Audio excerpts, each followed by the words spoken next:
The next song that is going to be sung is Bella Ciao.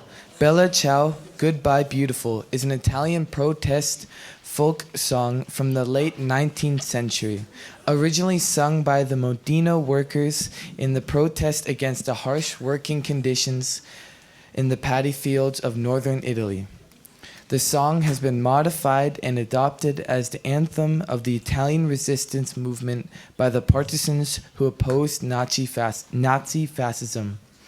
Between 1943 and 1945, during their fight against the occupying forces of Nazi Germany.